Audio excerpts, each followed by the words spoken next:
Hi everyone, today's Saturday, July 11, 2015. Well, today I want to give you guys an update on my garden. Today I want to show you guys what some of my viewers call the, tomato jungle, and appropriately so.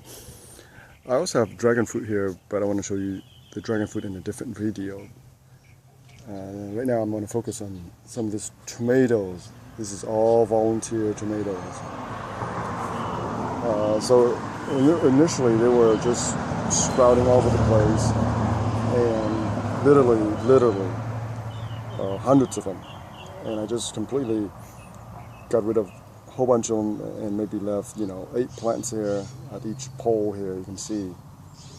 And now they're reaching 5 feet, 6 feet now, and they ran out of space. So eventually I have to just top them off right there. But as you can see, I grow them single stem as a result of space. And of course this area wasn't intended to grow the tomato, but I just left them and then grow them single stem.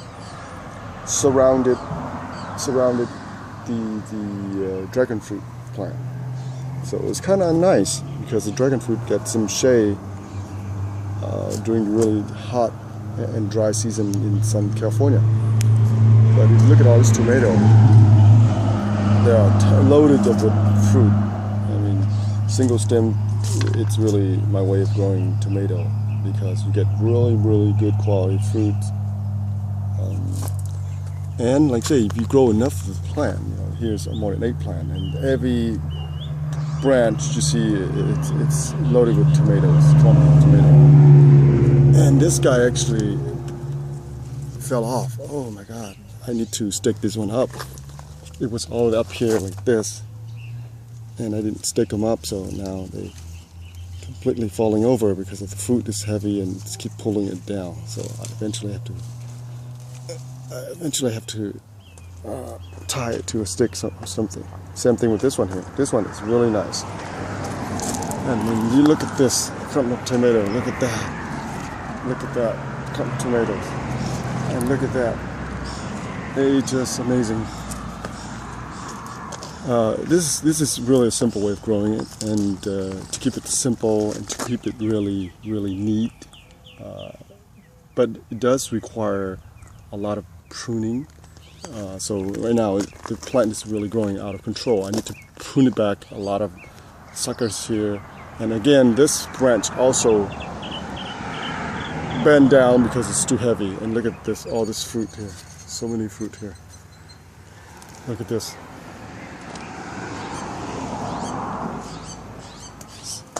Okay, so this plant here in the middle here, I allow it to branch out into 3 different branches. And look at that, look at the fruits on them. And here's the main branch, and then 2 side branch out. And look at the clump of fruit. Look at that. So they need more pruning, like I say. And once you get up to the top here, I just kind of top them off. That's what I did here in this one. Top them off. I mean, eventually, where can they grow, right? You have to prune them off. You have to top them off. And look at this clump of tomato. Look at this. Isn't that amazing? Look at that. There's no special formula. There's no special fertilizer. I almost exclusively use compost and some of my worm cash. That's it. And that's it. And try to keep the water consistent in the soil, nice and moist.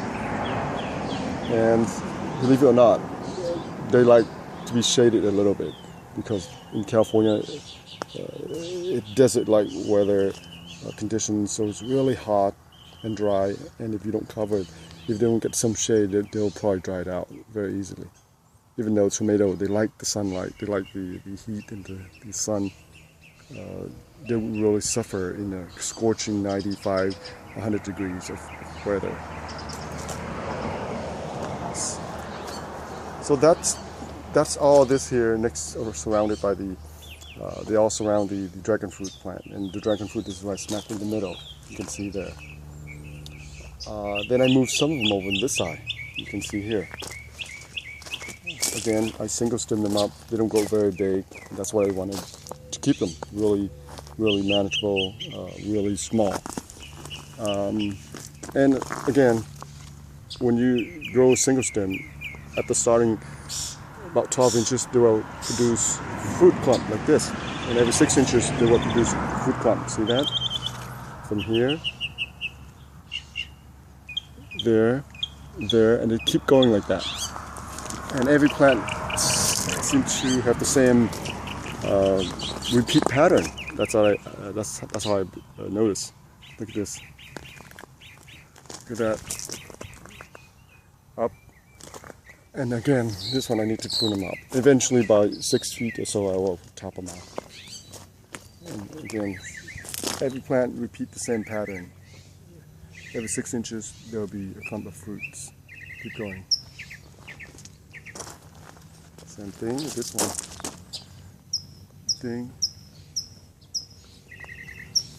Okay, so now I want to show you some more plant in the backyard. And this is my front yard. Again, here's another volunteer next to my guava tree. And same thing, same pattern. Every 12 inches up, there's a clump, and you move up another 6 to 8 inches, another clump. So this is how tomato grow. It's really, really predictable if you grow them single stem, and that's how I normally grow them. So here again, I want to show you guys this beautiful, beautiful clumps of tomato. Look at this. And they're beautiful, and even touching the ground. Look at that. So they come up like this. And here you go again. Now this one here is really robust, and the cherry tomatoes is much bigger than the other one in terms of the fruits. Look at the almost double the size of the fruit compared to other cherry tomatoes plant. Same thing. So keep moving up, and every time you move up 6, 8 inches, there's another clump. Okay, so let me go in the back and show you some more. Before going back, actually I want to show you another one. This is the really earliest tomato plant that I have it here in this 3 feet by 6 feet trellis. It was single stem, but eventually I have to allow a secondary branch to go out. As you can see here, they are loaded with fruit. I picked, I don't know how many pounds of fruit already. The plant do get some kind of fungal, I don't know if you call it disease, but they do get a little bit of, not powdery mildew, but some kind of fungus, like this, dryness like this. And I normally just prune them off. It does affect the fruit a little bit in terms of quality, but we're closing in at the almost at the end of the season in terms of growing tomatoes. So they are really maturing plant now, and that's why you see a lot of sign of dryness and some of the fungus here. So I normally just prune them off and allow some new branch to come out, and they do continue to produce fruit. Okay, and finally, this is my backyard. Again, this plant was a volunteer plant, and I stick it up with a 3 feet by 7 feet trellis, and of course you run out of space, run out of trellis space for the tomato. Tomatoes will grow indeterminately. That's why they call it indeterminate. You don't know, they will grow forever if you allow them to grow.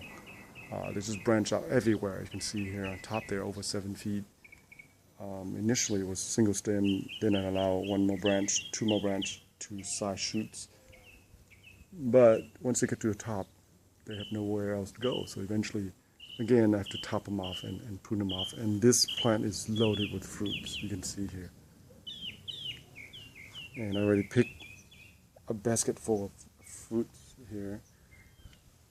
Again, if you look at everywhere, there's clumps of fruits everywhere. Look at this. It's just amazing. Tomatoes are really easy to grow. They're almost self-sufficient in a way, but if you nurture them a little bit, they will definitely reward you. And I want to mention again the same symptom that I see with some of my tomato. This is usually at the end of the season, closing in of the season, is that they do have this kind of like spider mites type, little fungals infection here and there, and the dryness. So, and I normally, when I see them, I prune them out real quick, and that will minimize the damage to the plant. And the plant will continue to grow and it will continue to develop fruit, but it's not as quality as the beginning of the season. But this plant here, once I prune them heavily, this plant here produces really beautiful fruit, as you can see here. You can tell the fruit is really wonderful when it's turned red, really bright red.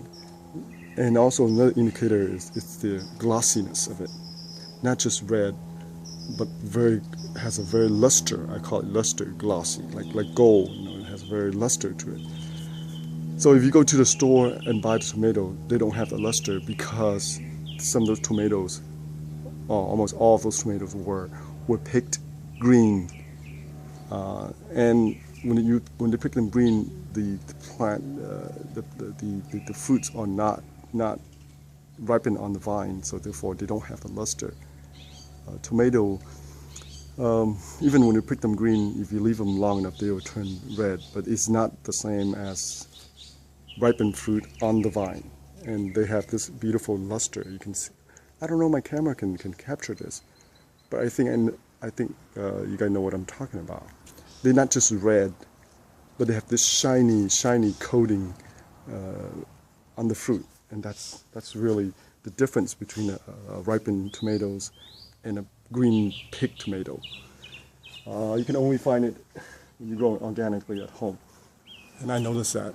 I'm not bragging about it, but I think that's the difference between homegrown and a store-bought tomato. And then the luster, not just the red. The red is almost similar, but the homegrown has a luster, a glow, whatever you want to describe it. Okay, so I want to cut this video short, and I still have plenty of tomatoes I want to show you. The yellow pear, the other grape tomatoes that I experiment with. So today I just want to show you guys just some of the tomatoes. And well, thank you for watching. And if you have any comments, please post the comments of me. And see you again.